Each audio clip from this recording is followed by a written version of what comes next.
A crisp autumn morning in Venice, 1441. The Piazza San Marco, usually bustling with merchants and tourists, was now a stage set for a grand spectacle.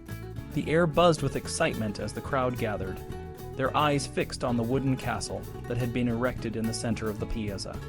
This was no ordinary day. It was the day of the tournament, a grand celebration of the wedding of Jacopo Foscari, the Doge's son, to a noblewoman from a neighboring city. The tournament was a sight to behold. Professional soldiers from across Italy, hired as condottieri, stood ready in their armor, their weapons gleaming in the morning sun. Among them was Francesco Sforza, a man known for his strategic brilliance and ruthless determination. His condottieri, a mix of seasoned veterans and young, eager fighters, were a formidable force. As the crowd's anticipation reached a fever pitch, the signal was given. The two squadrons charged at each other, each consisting of 70 men at arms, armed to the teeth. The clash of metal on metal echoed through the piazza, the sound of battle cries mingling with the cheers of the spectators. The wooden castle, a symbol of the challenge, was the ultimate prize. The first to capture it would be hailed as the victor. The battle was intense, men fell, and the ground was stained with blood. But amidst the chaos, one figure stood out: Francesco Sforza. His leadership was evident as he directed his troops with precision, exploiting every weakness in the enemy's formation. The crowd watched in awe as Sforza's squadron slowly but surely gained the upper hand. The final push came when Sforza himself led a charge towards the castle. With a fierce cry, his men followed, and in a matter of minutes, they had breached the wooden walls. The castle was theirs, and the crowd erupted in cheers. Sforza raised his sword in triumph, basking in the glory of victory. But the tournament was more than just a display of martial prowess. It was a chance for the Venetians to appraise the skills of their troops and to reward the most skilled. For the city of Venice, the tournament was a practical affair, a reflection of their practical approach to military matters. And like the Florentines, who often preferred to hire foreign mercenaries, the Venetians valued the skills of their own soldiers and the condottieri they employed. The tradition of these large-scale and serious tournaments in Venice lasted for many years, until about 1480, when horses were barred from the streets. The city then turned to mock naval battles and regattas, but the spirit of the tournaments lived on, a testament to the Venetians' commitment to their military strength. The tournament was not just a game. It was a part of the broader Renaissance society's fascination with war. The early printing presses of Italy churned out countless editions of classical military works, and the first book printed in Verona in 1472 was Roberto Volturio's De Re Militari. The early canon, with its patron Saint Barbara, became a symbol of power and innovation, embellished by artists and glorified by writers. The architects of the 15th century devoted much of their time to fortifications, and battle scenes were popular themes for the decoration of wedding chests. This interest in war was widespread, extending beyond the military classes to artists, writers, and even civilians.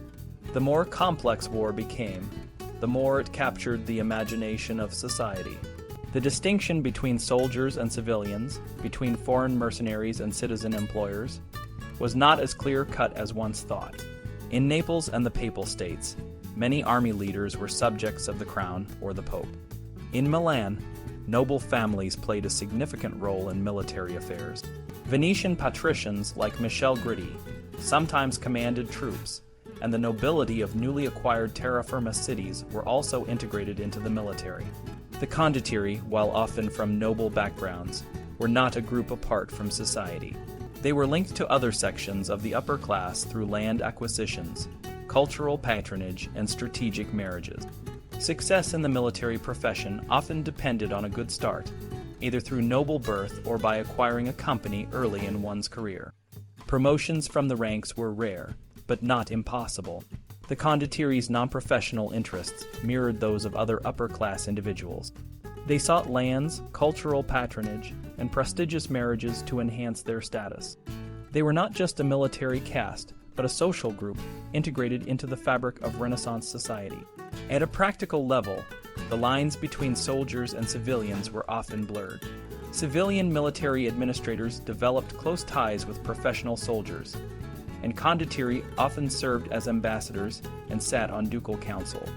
In Venice, fortress commanders were elected from a mix of Venetian citizens, long-serving soldiers, and retired condottieri. The close relationships between civilian officials and condottieri were a testament to the fluidity of Renaissance society. In Florence, the evidence of such personal contacts was less clear, but the influence of soldiers on cultural life was undeniable. The condottieri, like other upper-class individuals, turned to cultural patronage to assert their status. They supported artists, architects, and writers, contributing to the rich cultural landscape of the Renaissance. The tournament in Piazza San Marco, that day in 1441, was more than just a battle.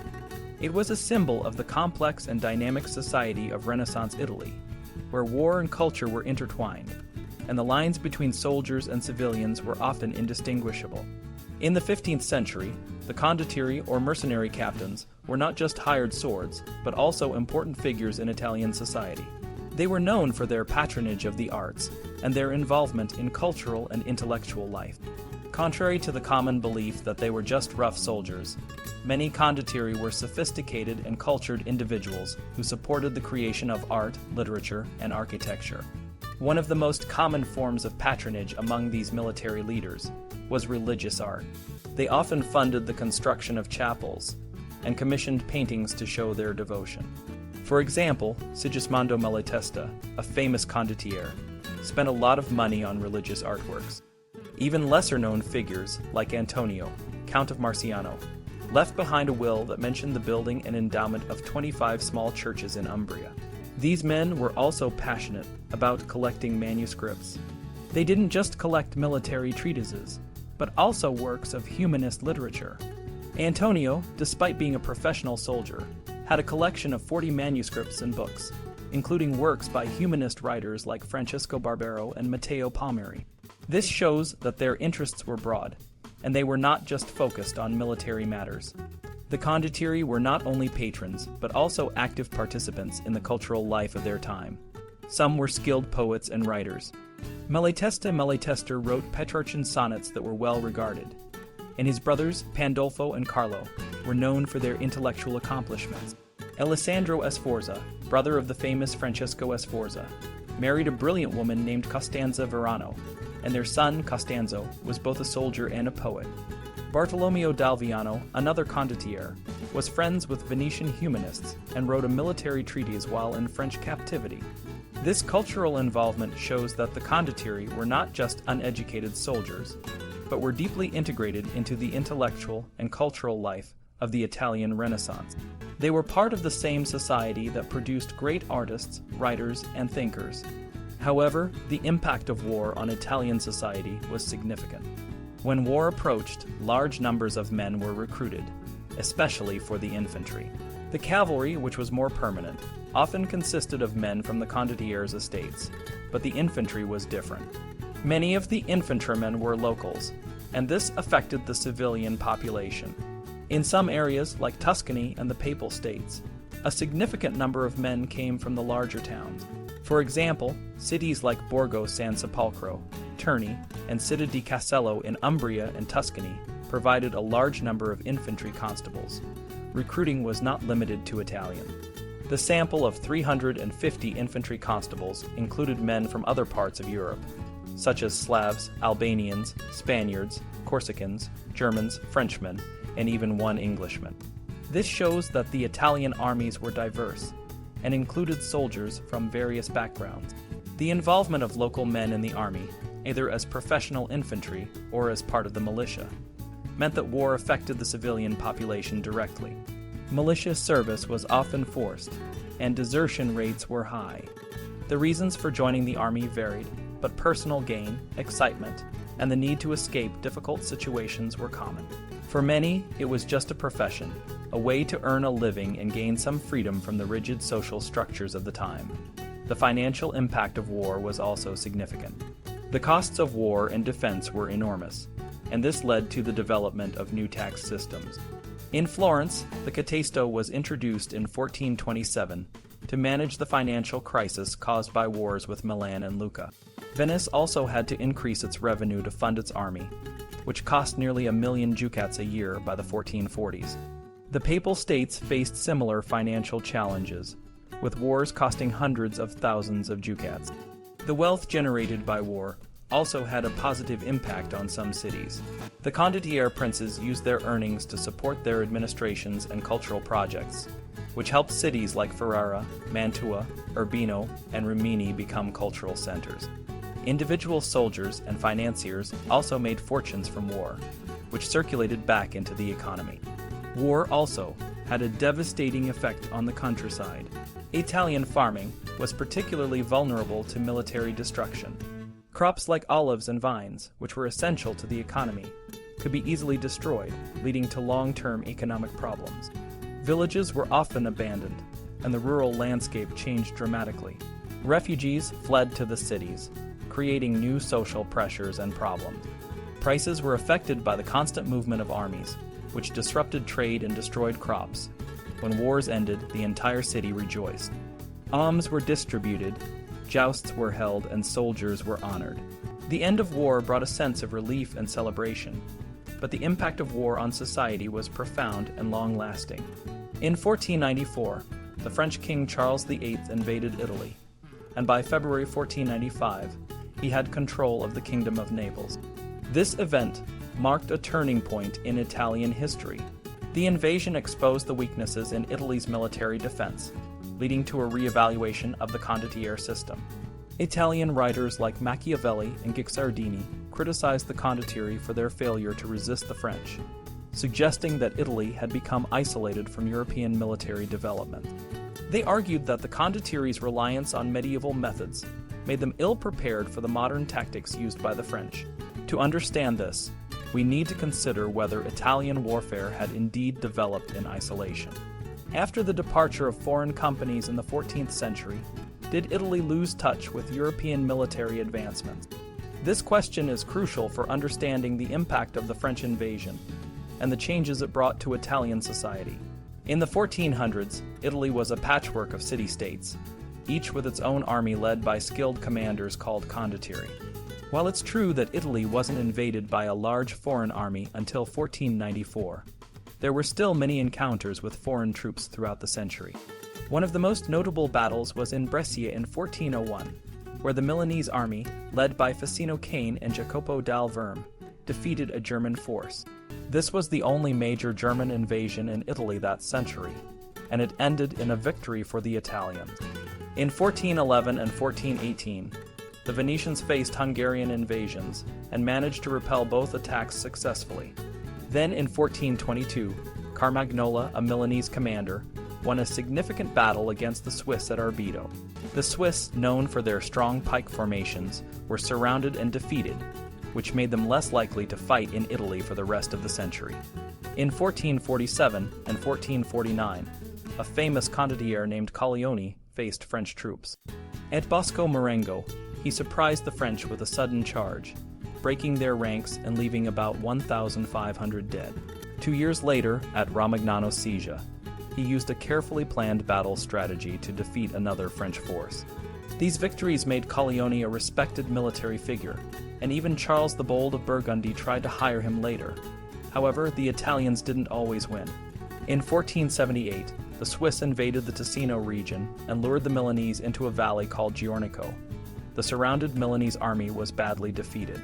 But in 1487, the Milanese, led by Renato and giant Jacopo Trivulzio, avenged this defeat at Pontecervola by trapping and routing a large Swiss force. In 1487, another battle took place at Calieno, north of Verona. The Venetians, led by Roberto da Sanseverino, tried to capture Trento, but were attacked by a mixed force of Swiss and German Landsknecht. The battle ended in a defeat for the Venetians, but they managed to hold their ground and even counterattack, forcing the enemy to retreat. Italian troops also fought against the Turks.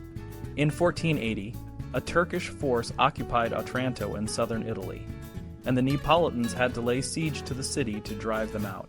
After this, the Neapolitans even hired 1,500 Turkish cavalry to fight in the War of Ferrara. Italian commanders and troops weren't just fighting in Italy. The Genoese were known for their crossbow skills and were hired as mercenaries by the French. Italian captains like Cola di Monforte and Jacopo Galloda served in France and Burgundy, and some even fought for Charles the Bold. These Italian commanders were seen as the core of Charles' army. Italian diplomats also played a crucial role. Ambassadors from Milan and Venice kept their governments informed about the strength and movements of foreign armies. This meant that the Italians were well aware of the military developments happening beyond the Alps.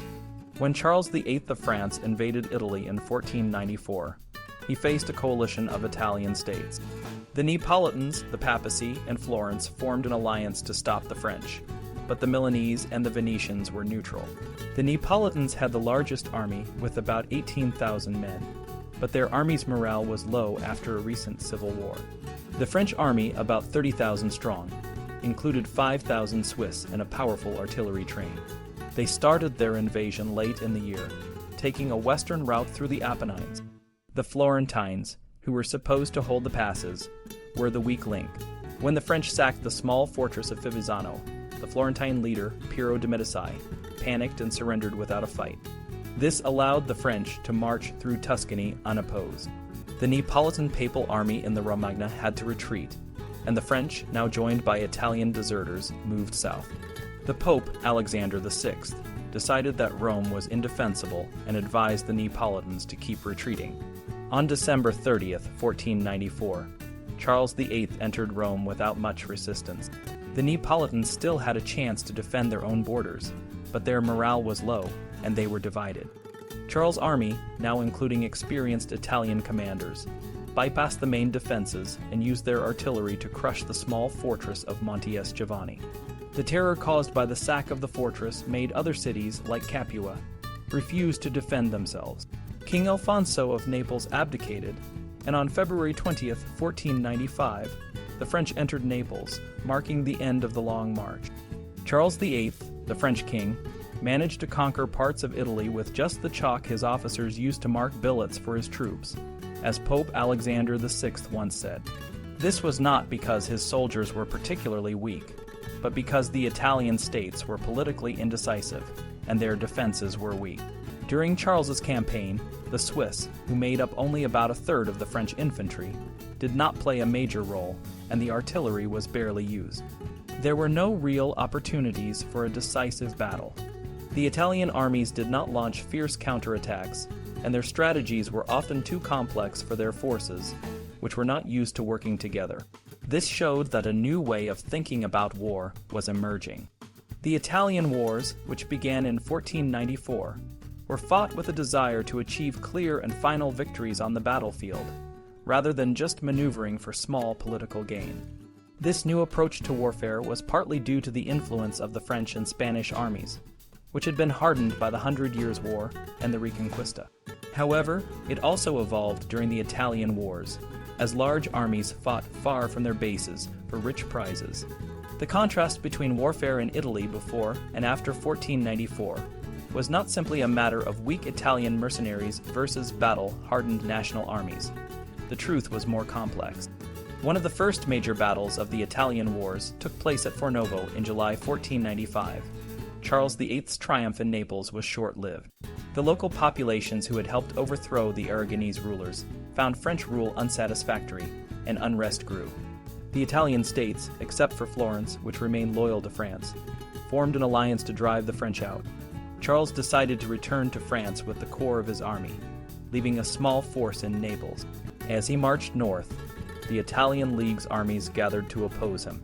Some leaders thought it best to let the French leave, but Francesco Gonzaga, the Marquis of Mantua and the Venetian captain general, decided to fight. The French army, about 10,000 strong, included 900 heavy cavalry lances, 3,000 Swiss infantry, 600 archers, and 1,000 artillerymen.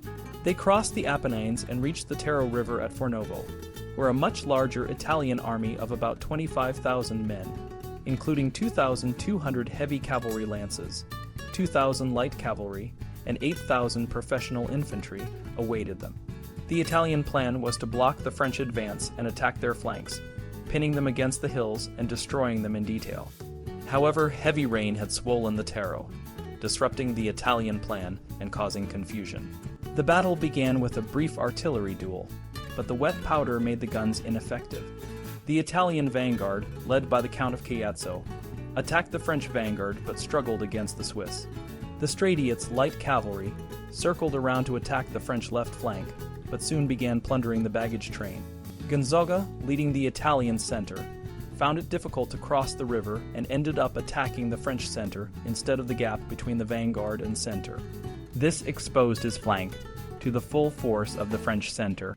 The battle was fierce, and both sides fought bravely, but the Italian reserves did not join the fight as planned, and the battle turned in the French favor. Despite the confusion and the loss of more than 2,000 men, including several captains, the Italians claimed victory because they held the battlefield and captured the French baggage. However, the French had achieved their main goal of opening a path north and continued their march at night. The battle showed that the Italian failure was not due to the invincibility of the Swiss or the French artillery, nor because the French fought better. It was due to the sudden rise of the Taro, the lack of a clear overall commander, and the complexity of the Italian plan, which was unsuitable for a large, newly assembled army. After Fornovo, Charles VIII did not attempt to dominate Italy again. The French forces left in Naples were eventually defeated by Spanish troops, and the Aragonese dynasty was restored.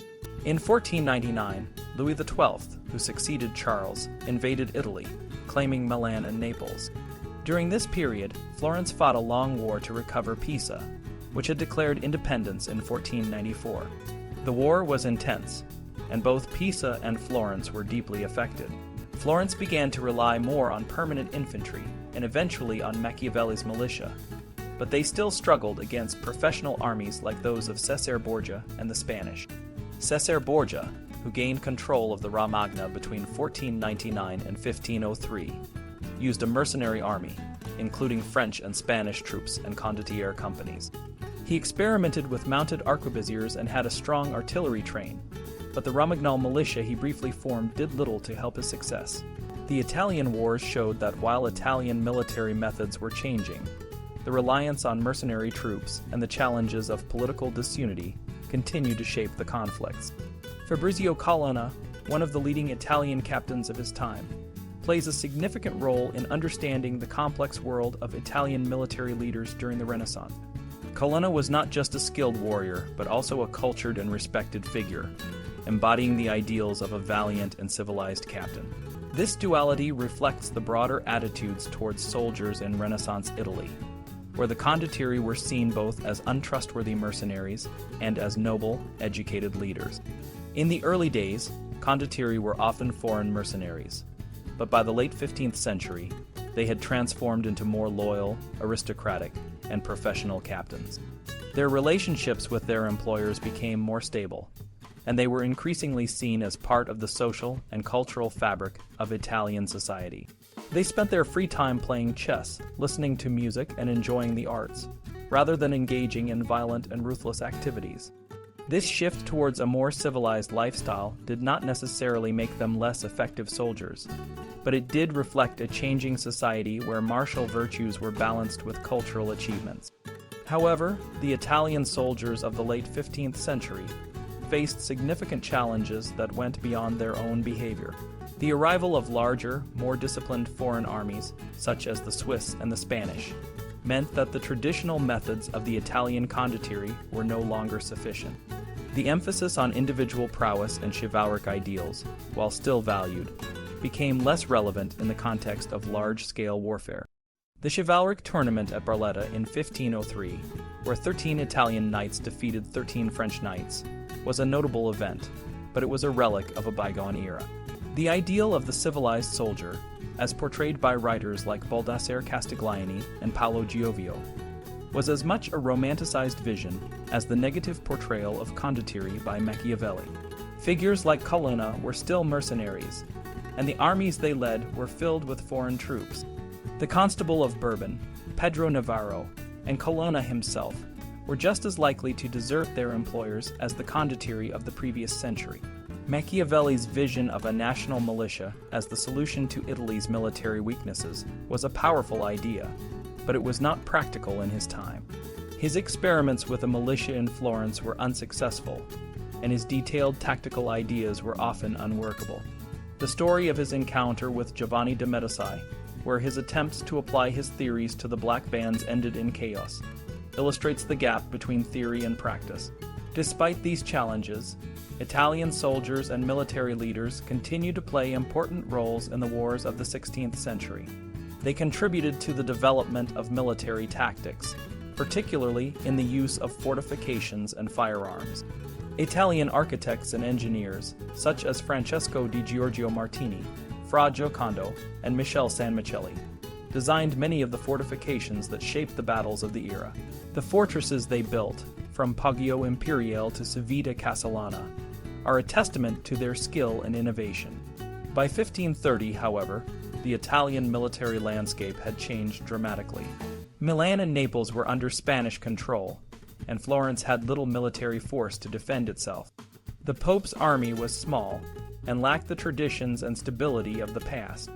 Only Venice's army remained intact, carrying forward the legacy of the 15th century.